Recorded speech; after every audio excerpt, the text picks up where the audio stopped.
আসসালামু আলাইকুম বন্ধুরা, বিদেশে উচ্চশিক্ষা এবং স্কলারশিপের আরেকটি গুরুত্বপূর্ণ আপডেট ভিডিওতে আপনাদের সবাইকে স্বাগতম জানাচ্ছি।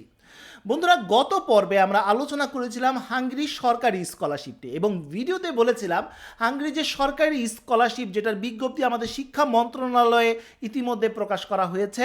গত ভিডিওতে খুঁটিনাটি সকল কিছু আলোচনা করেছি, সুবিধা অসুবিধা, কিভাবে আবেদন করতে হয়, প্রক্রিয়াটি কেমন হবে, টাইমলাইন সহ আলোচনা করেছিলাম এবং এটাও বলেছিলাম এই নিয়ে 3 থেকে 4টি পর্ব থাকবে এবং গত পর্ব ছিল এর প্রথম পর্ব, আজকে হচ্ছে এর দ্বিতীয় পর্ব।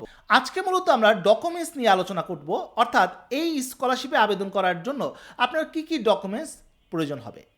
তাই ভিডিওটি শুরু থেকে শেষ পর্যন্ত দেখা আপনার জন্য অনেক বেশি ইম্পর্টেন্ট। বন্ধুরা, আপনি যদি আমার চ্যানেলে নতুন হয়ে থাকেন অনুরোধ করছি সাবস্ক্রাইব করার, অলরেডি সাবস্ক্রাইব করে থাকলে থ্যাংক ইউ সো মাচ। চলুন শুরু করা যাক। বন্ধুরা, ডকুমেন্টসগুলো তৈরি করার জন্য মূলত 3টি স্টেপ রয়েছে। প্রথম স্টেপে আমরা হাঙ্গেরির যে সরকারি যে ওয়েবসাইট রয়েছে, অর্থাৎ স্কলারশিপের যে মেইন ওয়েবসাইট, সেই ওয়েবসাইটে আবেদন করার জন্য কি কি ডকুমেন্টস প্রয়োজন হবে সেই বিষয়গুলো নিয়ে আলোচনা করব। দ্বিতীয় স্টেপে আমাদের শিক্ষা মন্ত্রণালয়ের জন্য কি কি কাগজপত্র তৈরি করতে হবে এবং থার্ড স্টেপে আমরা দেখব এই দুটি কাগজপত্র অর্থাৎ স্কলারশিপের ওয়েবসাইটের কাগজপত্র এবং মিনিস্ট্রির কাগজপত্র মিলে কিভাবে সাবমিট করতে হয় এই বিষয়গুলো নিয়ে আমরা আলোচনা করব। তো প্রথমে আসি প্রথম স্টেপস, অর্থাৎ স্কলারশিপের মেইন ওয়েবসাইটে কি কি ডকুমেন্টস প্রয়োজন হবে। প্রথমেই প্রয়োজন হবে একটি ছবি। আপনার একটি পাসপোর্ট সাইজের ছবি অবশ্যই স্ক্যানকৃত হতে হবে।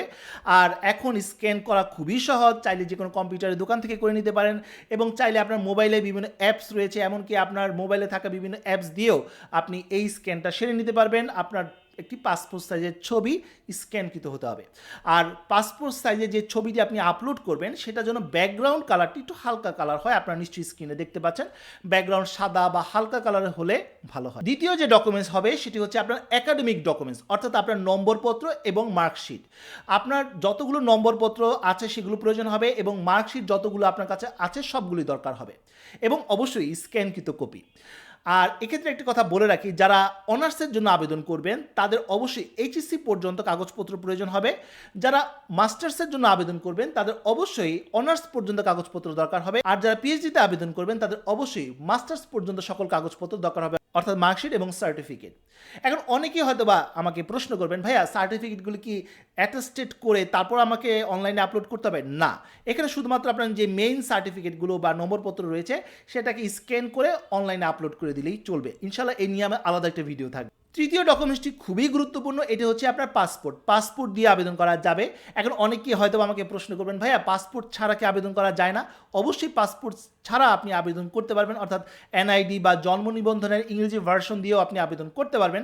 তবে টেকনিক্যালি আপনার পাসপোর্টটা দরকার হবে, কারণ এখানে ম্যাক্সিমাম প্রোগ্রামগুলোতেই আইএলটিএস এর একটি বাধ্যবাধকতা রয়েছে। পাশাপাশি আমাদের শিক্ষা মন্ত্রণালয় কিন্তু পুলিশ ক্লিয়ারেন্স সার্টিফিকেটের কথা বলেছে, আর পুলিশ ক্লিয়ারেন্স সার্টিফিকেট কিন্তু পাসপোর্ট ছাড়াও সম্ভব না। তাই টেকনিক্যালি এখানে আপনার পাসপোর্ট দরকারি হবে, তাই পাসপোর্ট দিয়ে এখানে আবেদন করাটা উচিত হবে। এখন পাশাপাশি আরেকটি প্রশ্ন আপনারা করতে পারেন, ভাইয়া পাসপোর্ট যখন আমরা দিব কয়টা পেজ দিব? প্রথম যে ইনফরমেশন পেজটা রয়েছে সেই ইনফরমেশন পেজটাই আপনাকে দিতে হবে। চতুর্থ ডকুমেন্টস ল্যাঙ্গুয়েজ সার্টিফিকেট।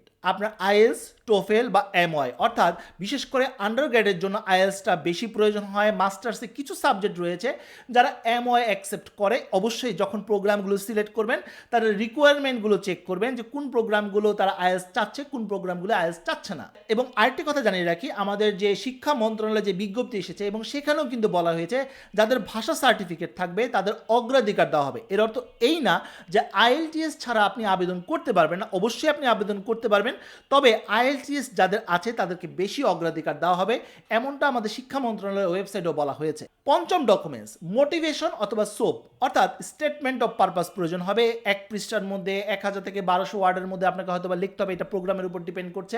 এবং এখানে একটি কথা জানিয়ে রাখি, এই মোটিভেশন লেটারটি এতটাই গুরুত্বপূর্ণ, এটার উপর ভিত্তি করে আপনার স্কলারশিপ পাওয়া না পাওয়া কিন্তু নির্ভর করছে।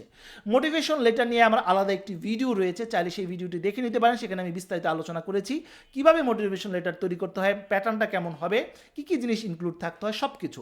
বন্ধুরা, এই ভিডিও ডেসক্রিপশন বক্সে এবং কমেন্টও আমি পিন করে দিব, সেই ভিডিওর লিঙ্কটি চাইলে সেই ভিডিওটা দেখে নিতে পারেন। এরপর প্রয়োজন হবে রেফারেন্স লেটার, অর্থাৎ আপনি যে প্রতিষ্ঠান থেকে পাশ করেছেন, অর্থাৎ আপনার সর্বশেষ যে একাডেমিক যে যে ইনস্টিটিউশন রয়েছে, সেটা হতে পারে বিশ্ববিদ্যালয় অথবা কলেজ, সেখান থেকে আপনার 2 জন শিক্ষকের রেফারেন্স লেটার নিতে হবে। কিভাবে রেফারেন্স লেটার তৈরি করতে হয়, এটার প্যাটার্নটা কেমন হবে, এই নিয়ে অলরেডি আমার ভিডিও আছে এবং আমার ফেসবুক গ্রুপে এই নিয়ে একটি প্যাটার্ন বা স্যাম্পলও দেওয়া রয়েছে, চাইলে সেটা দেখে নিতে পারেন। ভিডিওর লিঙ্ক আমি কমেন্টে দিয়ে দিব, ডিসক্রিপশন বক্সেও থাকবে, সেখান থেকে দেখে নিতে পারবেন। সপ্তম ডকুমেন্টস, এই ডকুমেন্টসটি খুবই গুরুত্বপূর্ণ এবং এটা হচ্ছে মেডিকেল সার্টিফিকেট। অনেকেই একটি প্রশ্ন করেছিলেন যে ভাইয়া মেডিকেল সার্টিফিকেট ব্যাপারটা কি। চলুন দেখে নেই মেডিকেল সার্টিফিকেটটি কেমন। বন্ধুরা, আপনারা নিশ্চয়ই দেখতে পাচ্ছেন এটা হচ্ছে সেই মেডিকেল সার্টিফিকেটটি, যেখানে আপনার প্রথমেই আপনার ফুল নেম যেভাবে আপনার পাসপোর্টে রয়েছে সেভাবেই আপনাকে এখানে লিখতে হবে, ডেট অফ বার্থটা লিখতে হবে, ন্যাশনালিটি লিখতে হবে বাংলাদেশ। এখানে বেশ কিছু টেস্টের কথা বলা হয়েছে, যেমন এইচআইভি টেস্টের কথা বলা হয়েছে, হ্যাপাটাইটিস বি এর টেস্টের কথা বলা হয়েছে, hepatitis C, chest X ray, এবং এখানে টাইফয়েডের কথা বলা হয়েছে, কোভিড-19 যে ভ্যাকসিনের কথা বলা হয়েছে। বন্ধুরা, এই যে মেডিকেল সার্টিফিকেট যে স্যাম্পলটা রয়েছে, এটা আমি আমার কমেন্টে পিন করে দিব, সেখান থেকে আপনারা এই ফর্মটি ডাউনলোড করে নিতে পারবেন। এখন প্রশ্ন আসে যে ভাইয়া এই যে মেডিকেল সার্টিফিকেটটি আপনি দেখালেন এই স্কলারশিপের জন্য, এটা আমরা কিভাবে পূরণ করব বা প্রক্রিয়াটি কেমন হবে। প্রথমত আপনাকে এই যে সার্টিফিকেটটা আমরা দেখালাম, এই সার্টিফিকেটটাকে প্রিন্ট আউট করতে হবে। প্রিন্ট আউট করার পর আপনি আপনার আশেপাশে থাকা কোনো বিসিএস ডাক্তারের কাছে এটা নিয়ে যাবেন, অথবা নর্মাল কোনো এমবিবিএস ডাক্তারের কাছেও নিয়ে যেতে পারেন, অথবা সরকারি কোনো হাসপাতালেও নিয়ে যেতে পারেন। সার্টিফিকেটটা দেখাবেন এবং এখানে যে টেস্টগুলোর কথা বলা হয়েছে সেই টেস্টগুলো তাদেরকে দেখাবেন এবং সেই অনুযায়ী ডক্টর বা যিনি যার কাছে যে ডাক্তারের কাছে আপনি যাবেন সেই ডাক্তার কিছু টেস্টের সাজেশন দিয়ে দিবে এবং সেই টেস্টের সাজেশন নিয়ে কোনো সরকারি হাসপাতাল অথবা কোনো ডায়াগনস্টিক সেন্টারে গিয়ে এই টেস্টগুলো করিয়ে নেবেন। করিয়ে আনার পর এই যে টেস্ট রিপোর্টগুলো আপনার সংশ্লিষ্ট যে ডাক্তারের কাছে গিয়েছিলেন তাকে আবার দেখালে এই ফর্মটি তিনি পূরণ করে দিবেন। পূরণ করার পর তার সই এবং সিল দিয়ে দিবেন এবং এই ফর্ম এবং সাথে যে টেস্ট রিপোর্টগুলো রয়েছে, অর্থাৎ এক্সরে রিপোর্টটা সেটা না, যে রিপোর্টটার সাথে দিবে, অর্থাৎ যে রেজাল্ট আসবে সেই রেজাল্টের কাগজগুলোকে স্ক্যান করে একসাথে পিডিএফ করে আপনাকে অনলাইনে সাবমিট করতে হবে। এরপরও মেডিকেল সার্টিফিকেট নিয়ে যদি কোনো কনফিউশন থাকে আপনারা চাইলে কমেন্ট করতে পারেন, আমি চেষ্টা করব মেডিকেল সার্টিফিকেট নিয়ে আরও কোনো কনফিউশন থাকলে সেটা নিয়ে আলাদা একটি পর্ব তৈরি করে আপনাদেরকে প্রশ্ন উত্তর দেওয়া, অথবা আপনার কমেন্টই প্রশ্নের উত্তর রিপ্লাইয়ের মাধ্যমে আপনার সমাধান দিয়ে দেওয়া। এরপরে আরেকটি ডকুমেন্টসের প্রয়োজন হয়, সেটা হচ্ছে স্টেটমেন্ট অফ অ্যাপ্লিকেশন, যেটা আমরা আবেদনের দিন দেখিয়ে দিব কীভাবে আপনাকে এই অ্যাপ্লিকেশন স্টেটমেন্ট অফ অ্যাপ্লিকেশনের ফর্মটি বা এই ডকুমেন্টসটি আপনাকে সাবমিট করতে হবে, এটা আমি দেখিয়ে দিব।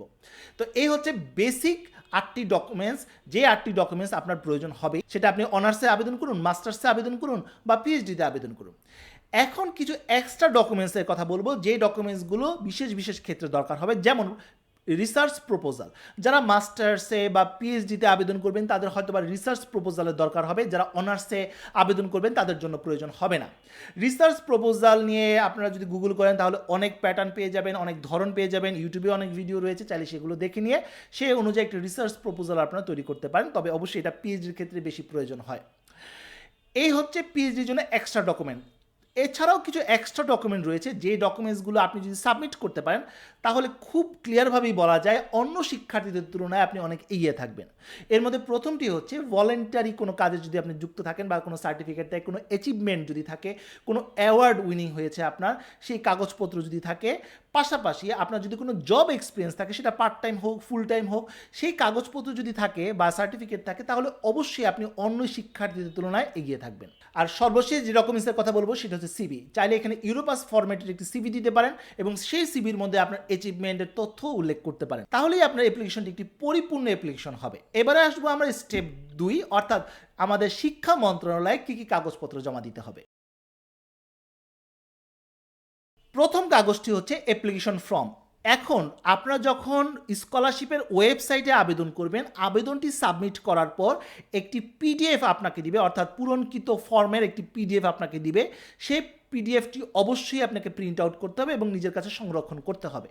সেই ফর্মটি আপনার প্রয়োজন হবে, নাম্বার 1 ফর্ম।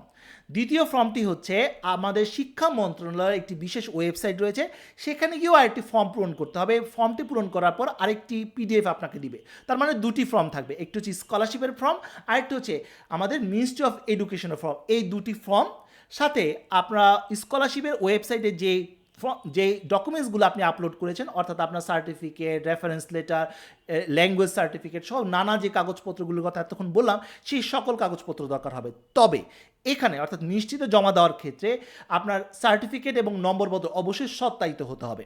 অনেকে আমাকে প্রশ্ন করেছেন, ভাইয়া সত্যায়িত কার কাছ থেকে করব? বিসিএস কোনো কর্মকর্তা বা প্রথম শ্রেণীর যে গ্যাজেটেড কর্মকর্তা রয়েছেন বা আপনার যে প্রধান শিক্ষক রয়েছেন বা প্রিন্সিপাল রয়েছেন বা বিশ্ববিদ্যালয়ের যারা ভিসি রয়েছেন বা লেকচারার রয়েছেন, তারা অবশ্যই এই কাগজপত্রগুলোকে সত্যায়িত করতে পারবে। প্রশ্ন করতে পারেন, ভাইয়া আমাকে কি নোটারি করতে হবে? না, নোটারি করতে হবে না, সত্যায়িত করলেই চলবে। আমাদের শিক্ষা মন্ত্রণালয়ের যে বিজ্ঞপ্তি সেখানে সত্যায়িতের কথাই বলা হয়েছে, নোটারির কথা বলা হয়নি। তাহলে নিশ্চয়ই আপনারা বুঝতে পারলেন যে দুটি ফর্ম একাডেমিক কাগজপত্র যেগুলো অনলাইনে আপনি সাবমিট করেছেন, যে 8টি কাগজের কথা বললাম, সেই 8টি কাগজ এবং দুটি ফর্ম, তাহলে 10টি। আরেকটি কাগজ দরকার হবে, সেটি হচ্ছে পুলিশ ক্লিয়ারেন্স সার্টিফিকেট। এই পুলিশ ক্লিয়ারেন্স সার্টিফিকেটটি নিয়ে এর ফটোকপি আপনাকে কাগজপত্রের সাথে জমা দিতে হবে। এখন প্রশ্নই করতে পারেন যে ভাইয়া এই পুলিশ ক্লিয়ারেন্স সার্টিফিকেট আমরা কিভাবে নিব? পুলিশ ক্লিয়ারেন্সের জন্য আপনাকে অনলাইনে আবেদন করতে হবে। ইউটিউবে অনেক টিউটোরিয়াল রয়েছে, চাইলে সেই টিউটোরিয়ালগুলো দেখে নিতে পারেন। 500 থেকে 600 টাকা আপনার খরচা হবে অনলাইনে আবেদন করে, এবং আবেদন করার সময় পাসপোর্ট দরকার হবে। পাসপোর্ট দিয়ে আবেদন করে তারা 7 থেকে 15 দিনের মধ্যেই মূলত আপনাকে এই পুলিশ ক্লিয়ারেন্স সার্টিফিকেটটি দিয়ে দিবে। এবং এই সার্টিফিকেটটি নেওয়ার পর এটার ফটোকপি করে আমাকে এই কাগজপত্রগুলোর সাথে জমা দিতে হবে। আশা করি বুঝতে পেরেছি। এখন অনেকেই প্রশ্ন করতে পারেন, ভাইয়া এই পুলিশ ক্লিয়ারেন্স সার্টিফিকেটটি কি অবশ্যই বাধ্যতামূলক? হ্যাঁ, অবশ্যই বাধ্যতামূলক। আমাদের মিনিস্ট্রি অফ এডুকেশনে যে বিজ্ঞপ্তি এসেছে এবং সেখানে ক্লিয়ারভাবেই বলে দিয়েছে, যারা পুলিশ ক্লিয়ারেন্স সার্টিফিকেট সাবমিট করবে না তাদের অ্যাপ্লিকেশন অ্যাকসেপ্টই করা হবে না। তাই অবশ্যই এটা আপনার জন্য জরুরি। এখন অনেকেই একটি প্রশ্ন আমাকে করেছিলেন যে ভাইয়া আমাদের তো পাসপোর্ট হয়নি, এখন পাসপোর্ট করতে একটা সময় প্রয়োজন হয়, আবার পুলিশ ক্লিয়ারেন্স করতেও তো একটি সময় প্রয়োজন হবে, তাহলে এই সময়টুকুর মধ্যে কি আমরা এটা কমপ্লিট করতে পারবো? হ্যাঁ, এটা অবশ্যই সম্ভব। এখন বর্তমানে যে পাসপোর্টের কার্যক্রম রয়েছে, এখানে বিভিন্ন ধরনের পাসপোর্টের ক্যাটাগরি রয়েছে, যেমন জরুরি, অতি জরুরি ধরনের পাসপোর্ট রয়েছে। সেখানে আপনি অতি জরুরি নিয়ে নিলেন, সেক্ষেত্রে আপনি 7 দিনের মধ্যেই পাসপোর্ট পেয়ে যাবেন। এবং পাসপোর্টটি পাওয়ার পর সাথে সাথে আপনি যেদিন পাসপোর্টটি পাবেন সেদিনই পুলিশ ক্লিয়ারেন্সের জন্য আবেদন করবেন। আবেদন করলে সর্বোচ্চ 15 দিনের মধ্যে আপনি পুলিশ ক্লিয়ারেন্স সার্টিফিকেটটাও পেয়ে যাবেন। তার মানে হচ্ছে টোটাল 1 মাসের মধ্যে, আমি যদি ধরি একটু বেশি সময়ও ধরি, সর্বমোট 1 মাসের মধ্যে এই পাসপোর্ট এবং পুলিশ ক্লিয়ারেন্স সার্টিফিকেট কমপ্লিট হয়ে যাওয়ার কথা। আর আপনাদেরকে জানিয়ে রাখি, আগামী জানুয়ারি মাসের 16 তারিখ পর্যন্ত সময় রয়েছে। তার মানে হচ্ছে আপনাদের কাছে বেশ কিছু সময় রয়েছে এই পাসপোর্ট এবং পুলিশ ক্লিয়ারেন্স কমপ্লিট করার। তাই আজকে থেকে যদি আপনারা কার্যক্রম শুরু করেন, আশা করি ডেডলাইনের আগেই আপনি সকল কার্যক্রম কমপ্লিট করে সাবমিটও করতে পারবেন। এখন অনেকেই আমাকে বলতে পারেন যে ভাইয়া এই শুধুমাত্র এই স্কলারশিপের জন্যই কি আমি এই পাসপোর্টটি করব এবং পুলিশ ক্লিয়ারেন্স সার্টিফিকেটটি করব? না বন্ধুরা, পাসপোর্টের ব্যবহারটা আপনার আগামী 5 থেকে 10 বছরের জন্য হবে। অর্থাৎ আপনার যদি 10 বছর মেয়াদি পাসপোর্ট থাকে, তাহলে 10 বছর পর্যন্ত আপনি ইউজ করতে পারবেন নানা কাজে, ভ্রমণের কারণে, বিদেশে যাওয়ার জন্য, নানা কাজে এই পাসপোর্টটি ব্যবহৃত হবে।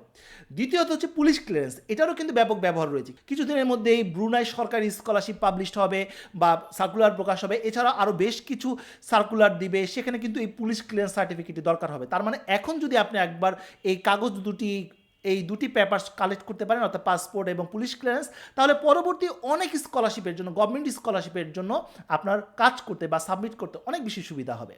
আশা করি বুঝতে পেরেছি। তাহলে এই দুটি ফর্ম, অর্থাৎ অনলাইনের ফর্ম, মিনিস্ট্রির ফর্ম এবং যত কাগজপত্র, পুলিশ ক্লিয়ারেন্স, এই সকল কাগজপত্র আপনাকে একটি খামে, A4 সাইজের একটি খামে, আপনারা নিশ্চয়ই দেখতে পাচ্ছেন স্ক্রিনে, এরকম একটি A4 সাইজের খামে আপনার সকল কাগজপত্র দিয়ে আঠা দিয়ে লাগিয়ে উপরে আপনার নাম, ঠিকানা, মোবাইল নাম্বার দিয়ে দিবেন এবং প্রেরক হিসাবে, অর্থাৎ পাঠানোর ঠিকানা হিসাবে আমাদের মিনিস্ট্রির যে ঠিকানা সেটা ব্যবহার করতে হবে। আপনারা নিশ্চয়ই স্ক্রিনে দেখতে পাচ্ছেন, এই ঠিকানাটা আমাদের দিতে হবে এবং খামের উপরে আপনাকে ট্র্যাকিং নাম্বার দিতে হবে। এখন প্রশ্ন করবেন, ভাইয়া ট্র্যাকিং নাম্বারটা কি? যখন আপনি আবেদন করবেন, অর্থাৎ আমাদের মিনিস্ট্রির যে বিশেষ ওয়েবসাইটে আবেদন করবেন, আবেদন সাবমিট করার পর আপনাকে একটা ট্র্যাকিং নাম্বার দেওয়া হবে। সেই ট্র্যাকিং নাম্বারটাও আপনাকে খামের উপর লিখতে হবে। আমি ইনশাল্লাহ যেদিন সাবমিট করব সেদিন আপনাদেরকে দেখিয়ে দিব। এই খামটি আপনাকে 16 জানুয়ারি 2023 সালের বিকেল 4টার মধ্যে আমাদের মিনিস্ট্রি থেকে নির্ধারিত কাউন্টারে গিয়ে জমা দিতে হবে সশরীরে। এখন প্রশ্ন করতে পারেন, ভাই আমাকে নিজে যেতে হবে, কারণ আমার বাসা তো ঢাকার বাইরে। এখন ঢাকার বাইরে থেকে আবার এসে কাগজপত্র জমা দিতে হবে। বন্ধুরা, আপনি যদি নিজে সশরীরে জমা দেন সবচেয়ে ভালো। যদি আপনার কোনো রিলেটিভস থাকে, সেও আপনার কাগজপত্র আপনার হয়ে জমা দিতে পারবে, কোনো সমস্যা নেই। আর যদি আপনার কোনো রিলেটিভসও না থাকে বা আপনার সেই সুযোগও নেই, তাহলে আপনি ভালো কোনো কুরিয়ার সার্ভিসের মাধ্যমে কাগজটি পাঠিয়ে দিতে পারেন। তবে অবশ্যই সময় হাতে নিয়ে, কারণ বাংলাদেশের যে কুরিয়ার সার্ভিসগুলো রয়েছে তারা কিন্তু অনেক সময় একটু সময় নিয়ে কাজ করে। তাই ভালো কোনো কুরিয়ার সার্ভিসের মাধ্যমে যদি আপনি কাগজটা পাঠান, তারা এই কাগজটি আমাদের মন্ত্রণালয়ের ডিসপাচে তারা দিয়ে দিবে, ডিসপাচ থেকে তারপর তারা মন্ত্রণালয়ে পাঠিয়ে দিবে। এবং আরেকটি কথা জানিয়ে রাখি, মন্ত্রণালয়ে কাগজ জমা দেওয়ার ক্ষেত্রে শুক্রবার এবং শনিবারকে বাদ দিবেন, কারণ এই দুদিন সরকারি বন্ধ। তো বন্ধুরা, এই ছিল আজকের মতো ভিডিও। আজকে আমরা জানতে পারলাম হাঙ্গেরি সরকারি স্কলারশিপে আবেদন করার জন্য কি কি ডকুমেন্টসের দরকার হয়, কিভাবে ডকুমেন্টসগুলো তৈরি করতে হবে তা নিয়ে বিস্তারিত আলোচনা। বন্ধুরা, পরবর্তী পর্বে আমরা দেখব কিভাবে স্কলারশিপের ওয়েবসাইটে আবেদন করতে হয় এবং মিনিস্ট্রির ওয়েবসাইটে আবেদন করতে হয়, আমি বিস্তারিত দেখিয়ে দিব। তো বন্ধুরা, আজ এই পর্যন্ত। সবাই ভালো থাকুন, সুস্থ থাকুন, দেখা হবে আগামী কোনো ভিডিওতে। সেই পর্যন্ত আল্লাহ হাফেজ।